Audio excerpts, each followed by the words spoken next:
مہری آ رہی ہے، تعلقات اتنے کوئی گرمجوشی نہیں ہے۔ پاکستان نے ایک تو پاکستان یہ کہہ رہا ہے کہ افغانستان جو ہے اس کے جو اللیگل لوگ پاکستان میں وہ یہاں سے چلے جائیں، کیونکہ پاکستان یہ محسوس کر رہا ہے کافی عرصے سے کہ جو تحریک طالبان پاکستان ہے وہ پاکستان میں حملے کروا رہی ہے۔ سیاسی جماعت نے تقسیم پیدا کی جسے مل کر ختم کرنا ہوگا۔ بلاول بھٹو کی پنجاب اسمبلی اراکین سے گفتگو۔ Chief of army staff general Syed Asim Munir نے بلوچستان کے ضلع آواران کا دورہ کیا۔ آرمی چیف نے علاقے کے مائدین اور کسانوں سے ملاقات بھی کی۔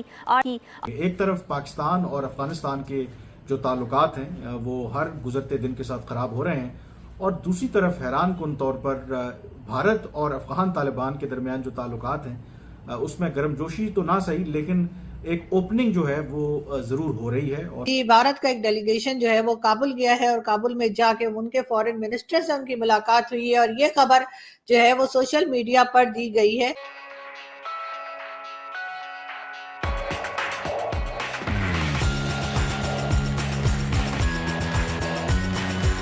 تعلقات کو بہتر کرنے کی جو خواہش ہے وہ دونوں طرف سے ہے۔ کل اس سلسلے میں ایک اہم ڈیولپمنٹ ہوئی۔ بھارت کے ایک اہم ڈپلومیٹ ہیں، جوائنٹ سیکرٹری ہیں ministry of Indian external affairs ministry میں، جے پی سنگھ ان کا نام ہے۔ ان کی ملاقات ہوئی ہے کابل میں افغان طالبان کے جو عبوری وزیر خارجہ ہیں امیر خان متقی، اس کے علاوہ وہاں پر جو افغانستان کے سابق صدر ہیں اشرف غنی اور باقی جو پولیٹیکل قیادت ہے افغان طالبان کی، ان کے ساتھ ان کی ملاقاتیں ہوئی ہیں۔ جے پی سنگھ پاکستان میں اس سے پہلے ناظم الامور رہ چکے ہیں، اور اس وقت وہ بھارت کی جو وزارت خارجہ ہے اس میں وہ جوائنٹ سیکرٹری ہیں جو افغانستان، ایران اور پاکستان کو دیکھتے ہیں۔ ماضی میں بھی یہ ملاقاتیں ہوتی رہی ہیں افغان طالبان اور جو بھارت کے جو ڈپلومیٹس ہیں، لیکن بیشتر وہ ملاقاتیں دوحہ میں جو افغان طالبان کا پولیٹیکل آفس ہے۔ تو اس طرح کی ملاقات ریئر ہے کہ جب فیس ٹو فیس باقاعدہ طور پر پبلکلی اس کے جو سٹیٹمنٹ ہے دونوں فریقین نے جاری بھی کی ہے، دونوں ممالک نے، افغان طالبان کی طرف سے بھی سٹیٹمنٹ آیا ہے اور بھارت کی جو وزارت خارجہ ہے ان کی طرف سے بھی سٹیٹمنٹ آیا ہے کہ بنیادی طور پر اس کا مقصد کیا تھا۔ تو اس اعتبار سے یہ سگنیفیکنٹ ہے۔ اگر تھوڑا سا میں آپ کو بیک گراؤنڈ دوں تو ہمیشہ جو بھارت ہے دو کہ افغانستان کے ساتھ ان کے بڑے ایک لانگ سٹینڈنگ ریلیشن شپ رہے ہیں۔ جب امریکی افواج یہاں پر موجود تھے، پہلے اشرف جو حامد کارزائی کی پہلے جب گورنمنٹ تھی اور اس کے بعد اشرف غنی کی، تو دونوں ادوار میں بھارت کے جو تعلقات ہیں افغانستان کے ساتھ وہ بہت بڑے، اور کئی جو بڑے بڑے ترقیاتی منصوبے ہیں اس میں بھارت نے انویسٹ کیا۔ لیکن جب دنیا نے دیکھا کہ مستقبل میں افغان طالبان ان کو اگنور نہیں کیا جا سکتا اور یہ دوبارہ اقتدار میں آ سکتے ہیں، تو کئی ممالک نے جو اپنی پالیسی تھی اس میں تبدیلی کی۔ مثلا روس کسی زمانے میں مجاہدین کے خلاف وہ لڑتے رہے، بلکہ مجاہدین کے ہاتھوں جو بعد میں طالبان بنے ان کے ہاتھوں ان کو شکست ہوئی، انہوں نے اپنی پالیسی تبدیل کر کے افغان طالبان کے ساتھ چینل آف کمیونیکیشنز اوپن کیے ہیں، اور آج روس جو ہے باقاعدہ طور پر افغان طالبان کو کئی انٹرنیشنل فورمز کے اوپر سپورٹ بھی کر رہا ہے۔ چین ایک اور اہم ملک جو ادروائز طالبان کے ساتھ ان کے اس طرح سے تعلقات نہیں تھے، انہوں نے بھی بات چیت کا آغاز کیا۔ ایران جو طالبان کا ہمیشہ مخالف سمجھا جاتا تھا، کبھی ایران بھارت جو ایک کیمپ کو سپورٹ کرتے تھے، شمالی اتحاد ناردرن الائنس، ایون ان کے جو تعلقات ہیں طالبان کے ساتھ وہ بہت بہتر ہوئے۔ لیکن بھارت جو ہے وہ ریزسٹ کرتا رہا، وہ افغان طالبان کے ساتھ بات چیت کرنے میں کتراتا رہا، باوجود اس کے کہ امریکہ ان سے کہتا رہا دوحہ معاہدے سے پہلے کہ آپ ان کے ساتھ بات چیت کریں because they are an important player. اور وہ کیوں بات نہیں کرتے تھے؟ کیونکہ ایک عام تاثر یہی پایا جاتا تھا کہ جو افغان طالبان ہیں یہ بنیادی طور پر پاکستان کے ایک پراکسی ہیں، اور ماضی میں جب افغان طالبان پہلی مرتبہ اقتدار میں آئے بھی تھے، وہ پلین ہائی جیکنگ کا کیس ہو، 1 پوائنٹ اور ابھی ریسنٹلی میں دیکھ رہا تھا جو یو این کے اندر پاکستان کے امبیسڈر ہیں منیر صاحب، وہ کہہ رہے تھے کہ ہم یونائٹڈ نیشن سیکیورٹی کونسل سے کہیں گے کہ وہ افغانستان پہ پریشر ڈالے کہ وہ تحریک طالبان پاکستان کو پروٹیکٹ نہ کرے اور ان کے لوگوں کو پاکستان کے حوالے کرے اور ان کو وہاں سے نکالے۔ اسی دوران اگر آپ دیکھیں تو بھارت کی جو انگیجمنٹ ہے افغانستان کے ساتھ وہ بڑھتی جا رہی ہے. ابھی میں دیکھ رہا تھا کہ آج بھارت کے منسٹری آف ایکسٹرنل افیئرس کے جوائنٹ سیکرٹری ہیں JP سنگھ صاحب, وہ ملے ہیں عامر متقی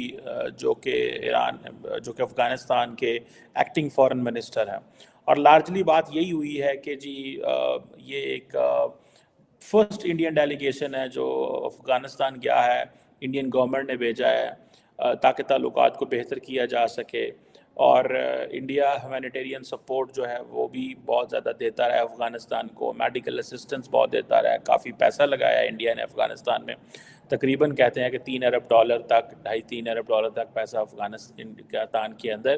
to promote it soft power. Even کہ انڈیا نے افغانستان کی پارلیمنٹ کو بھی سپورٹ کیا ہے, اور اس طرح کی چیزیں. اور کوشچن یہ ہے کہ ایسا کیا ہے جو ڈسکس ہو رہا ہے, اور کیا چیزیں ہیں جو دونوں ملکوں کے درمیان جس کے حوالے سے بات ہوئی ہے. یہ ایک ظاہری بات ہے, اس point of concern for Pakistan کہ پاکستان جو ہے وہ یہ محسوس کر رہا ہے کہ ہمارے معاملات کوئی انڈیا افغانستان کے ساتھ اتنے اچھے نہیں ہیں, اور اس ایک وقت ہوا کرتا تھا کہ پاکستان انڈیا کہا کرتا تھا کہ اور پریشر ڈالتا تھا افغانستان کو کہ آپ کی جو سرزمین ہے وہ انڈیا کے خلاف استعمال نہیں ہونی چاہیے. آج پاکستان افغانستان کو کہتا ہے کہ آپ کی سرزمین ہمارے خلاف استعمال نہیں ہونی چاہیے. سو یہ چیزیں جو ہیں یہ بتاتی ہیں کہ پاکستان کے معاملات جو ہیں وہ افغانستان کے ساتھ کتنے خراب ہیں. مجھے یہ بھی پتہ چلا ہے کہ I think I was listening to minister for external affair جو انڈیا کی جو رندھیر جیسوال صاحب ہیں جو کہ اسپوکس پرسن ہیں MEA کے, وہ شاید یہ بھی بات کر رہے تھے کہ India wanted an access via Chabahar port to Afghanistan. یہ پاکستان نے بہت بڑی غلطی کی ہوئی ہے کہ انڈیا کو ڈائریکٹ افغانستان تک ایکسیس نہ دینا. Pakistan should have given that access to India. اس سے ظاہری بات ہے آپ کی ہی افغانستان کے اوپر اور انڈیا کے اوپر لیوریج اسٹیبلش ہونی تھی, لیکن آپ نے اس کو جو ہے وہ ضائع کر دیا ہے. اس پاکستان کی جو ایک ایفرٹ اگر ہم کرتے تو اس سے کچھ فائدہ ہی ہوتا, نقصان اس میں کوئی نہیں تھا ہونا, لیکن ہم نے اتنا سیکیورٹی کر کے اس سارے پروسیس کو ہی روک دیا ہے. اب اگر دیکھا جائے کہ یہ جو چابہار پورٹ ہے, ٹھیک ہے جی,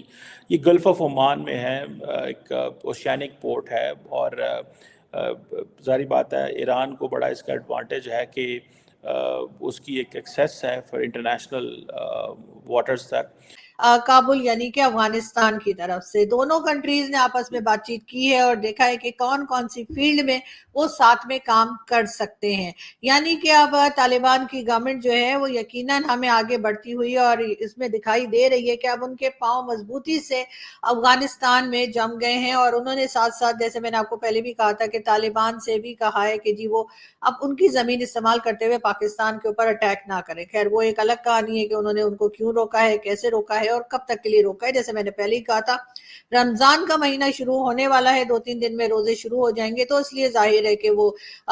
جو طالبان ہیں وہ بھی روزے رکھیں گے, کوئی کھجور وجور کھائیں گے اور اس کے بعد شربت پیئیں گے. وہ روح افزا کی بات کر رہی ہوں, جی ہاں وہ پیا جاتا ہے رمضان میں بہت, وہ کریں گے تو ظاہر ہے اس وقت لڑائی جھگڑے کا ان کے پاس ٹائم نہیں ہے. تو انہوں نے رمضان کے مہینے کے لیے کہہ دیا ہے کہ جی طالبان نے ان کو کہ جی پاکستان کے اوپر اٹیک نہ کیا جائے, عید کے بعد یہ کاری کرم دوبارہ شروع کریں گے. لیکن یہ ضرور ہے کہ آپ کو جیسا میں نے بتایا کہ انڈیا سے ڈیلیگیشن گیا کابل اور انہوں نے ملاقات کی ہے, اور یقیناً کئی فیلڈ میں بھارت اور افغانستان ہمیں ساتھ کام کرتے ہوئے دکھائی دیں گے.